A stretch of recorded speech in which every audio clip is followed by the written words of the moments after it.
ஐயோ, நான் கஷ்டப்பட்டு சம்பாதிச்ச பணமெல்லாம் இந்த ஹாஸ்பிட்டல் செலவுல இப்படி வீணா போயிடுச்சே. இப்படி நீங்கள் புலம்பாமல் இருக்கணும் அப்படின்னா உங்களோட லைஃப்பில் ஹெல்த் இன்சூரன்ஸ் ரொம்ப முக்கியங்க. ஏன்னா இப்போல்லாம் ஹாஸ்பிட்டல் பக்கம் தலை வச்சு படுக்கவே பயமாக இருக்குது. நம்ம உடம்புல சின்னதாக ஏதாவது பிரச்சனைன்னு ஹாஸ்பிட்டலுக்கு போனாலே பில்லை போட்டு தீட்டிடுவாங்க. அதனால நம்ம என்ன பண்ணுவோம் அப்படின்னா, நமக்கு எதுக்குப்பா வம்பு, ஹாஸ்பிட்டலுக்கு போகாமல் வீட்டிலே இருந்துக்கலான்னு நம்ம ஹாஸ்பிட்டலுக்கு போகிறதுக்கே யோசிப்போம். ஆனால் நம்ம உதாரணத்துக்கு ஒரு 5 லட்ச ரூபாய்க்கு ஹெல்த் இன்சூரன்ஸ் போட்டு வச்சோன்னு வச்சுக்கோங்களேன், நம்ம இதுக்கெல்லாம் பயப்பட வேண்டிய அவசியமே இல்லை. நம்ம ஏதாவது எமர்ஜென்சியாக ட்ரீட்மெண்ட் பண்ணணும், நம்ம உடம்புல சின்னதாக ஏதாவது ஒரு பிரச்சனை ஏற்பட்டுச்சுன்னா கூட நம்ம போய் ஹாஸ்பிட்டல் அட்மிட் ஆகி அந்த ரூம் ரெண்ட்டில் இருந்து ஐசியூ சார்ஜஸ்லேருந்து மெடிசின்ஸ்லேருந்து எல்லாத்தையுமே நம்ம இந்த இன்சூரன்ஸ்லேயே கிளைம் பண்ணிக்கலாம். இதில் முக்கியமான விஷயம் என்ன அப்படின்னா, நம்ம இப்போ ஒரு ட்ரீட்மெண்ட் பண்ணுறோம் அப்படின்னா அந்த ட்ரீட்மெண்ட்டுக்கு 3 மாதத்துக்கு முன்னாடி நம்ம பண்ண செலவுகளையும் அந்த ட்ரீட்மெண்ட்டுக்கு அப்புறம் 6 மாதத்தில் நம்ம பண்ணுற செலவுகளையும் ஈஸியாக நம்ம கிளைம் பண்ணிக்கலாங்க. இப்போ ஃபார் எக்ஸாம்பிள் ஏதாவது நம்ம சர்ஜரி பண்ணுறோன்னு வச்சுக்கோங்களேன், அந்த சர்ஜரிக்கு முன்னாடி 3 மாதத்தில் நீங்கள் கண்டிப்பாக ஏதாவது மெடிக்கல் டெஸ்ட் எடுத்திருப்பீங்க, நிறைய மெடிசின்ஸ் எடுத்திருப்பீங்க. அதையும் நீங்கள் இந்த இன்சூரன்ஸ் மூலமாக கிளைம் பண்ணிக்கலாம். அதே மாதிரி ட்ரீட்மெண்ட்டுக்கு அப்புறமும் நீங்கள் சில மெடிசின்ஸு சில டெஸ்ட்டு இதெல்லாம் எடுக்க வேண்டிய ஒரு சுச்சுவேஷன் வரும். இதிலே நிறைய பேர்த்துக்கு எக்கச்சக்கமாக செலவாயிரும். இவ்வளோ செலவு ஆகுதே அப்படின்னு நம்ம கவலைப்பட வேண்டிய அவசியமே இல்லைங்க. இந்த செலவையும் நம்ம இன்சூரன்ஸ்லேயே கிளைம் பண்ணிக்கலாம். இதனால தான் ஹெல்த் இன்சூரன்ஸ் ரொம்ப முக்கியமான விஷயமா வந்திருக்கு.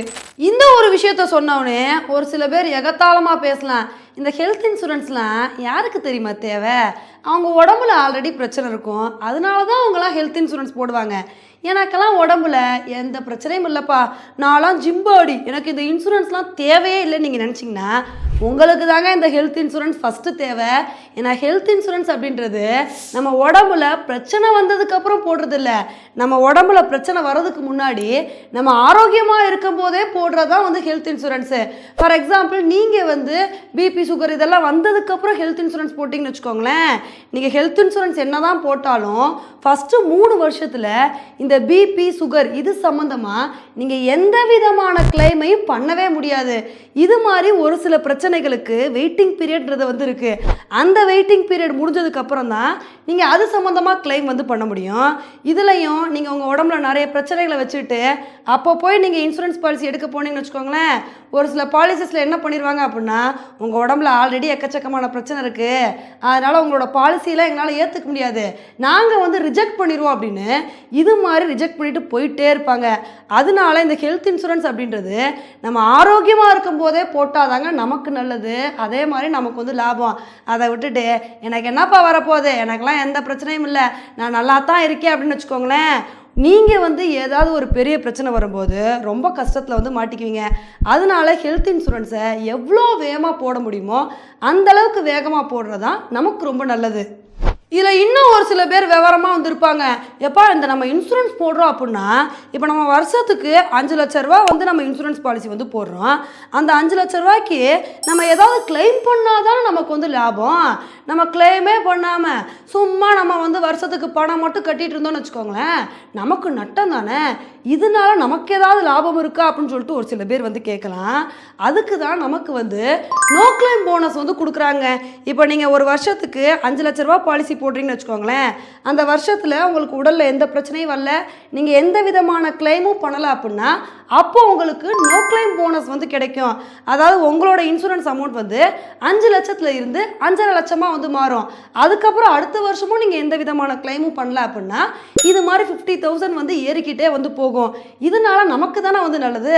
அதனால் நம்ம இன்சூரன்ஸ் போடுறோம் அப்படின்னா அதை கிளைம் பண்ணியே ஆகணும் அப்படின்ற அவசியம் இல்லை. நம்ம கிளைம் பண்ணலைன்னா கூட அதுக்கு தகுந்த அட்வான்டேஜஸ் அப்படின்றது நமக்கு கிடைச்சிக்கிட்டே தாங்க இருக்கும். இப்போ இந்த விஷயத்த சொன்னவனே ஒரு சில பேர் கேட்கலாம், சரிங்க ஹெல்த் இன்சூரன்ஸை பற்றி சொல்லிட்டீங்க, ஹெல்த் இன்சூரன்ஸ் எவ்வளோ முக்கியம், எப்போ போடணும் இதெல்லாமே சொல்லிட்டீங்க, இந்த ஹெல்த் இன்சூரன்ஸை எங்கே போடணும் இதை பற்றி சொல்லவே இல்லையே அப்படின்னு தானே கேட்குறீங்க. ஸோ இந்த ஹெல்த் இன்சூரன்ஸ் பற்றின ஏதாவது என்கொயரிஸை நீங்கள் கேட்கணும் அப்படின்னா நீங்கள் கீழே தெரிகிற நம்பருக்கு கான்டாக்ட் பண்ணலாங்க. ஸோ இந்த எங்களோட ஐஸ்வர்யம் நம்பருக்கு கான்டாக்ட் பண்ணிங்க அப்படின்னா நாங்கள் உங்களுக்கு எல்லா விதமான ஹெல்ப்பும் பண்ணுவோம். நீங்கள் எங்களுக்கு ஒரு நல்ல பாலிசியை சூஸ் பண்ணி கொடுங்க, எங்களுக்கு எங்களுக்கு இந்த விஷயங்கள் எல்லாமே வந்து கவர் ஆகணும், எங்களுக்கு இந்த மாதிரி பாலிசி வேணும்னு நீங்கள் எங்ககிட்ட எதை கேட்டாலுமே நாங்கள் உங்களுக்கு ஹெல்ப் பண்ணுறதுக்கு தயாராக வந்திருக்கோம். அதனால இதை பற்றி நீங்கள் டீட்டெயில்ஸை வந்து தெரிஞ்சுக்க கீழே உள்ள நம்பருக்கு வந்து கான்டாக்ட் பண்ணுங்கள். ஓகே ஃப்ரெண்ட்ஸ், நீங்கள் ஹெல்த் இன்சூரன்ஸை பற்றி என்ன நினைக்கிறீங்க அப்படின்றத என்னோட கமெண்ட் செக்ஷனில் வந்து போடுங்க. இதே மாதிரி இன்னொரு வீடியோவில் உங்களை வந்து மீட் பண்ணுறேன். Bye friends.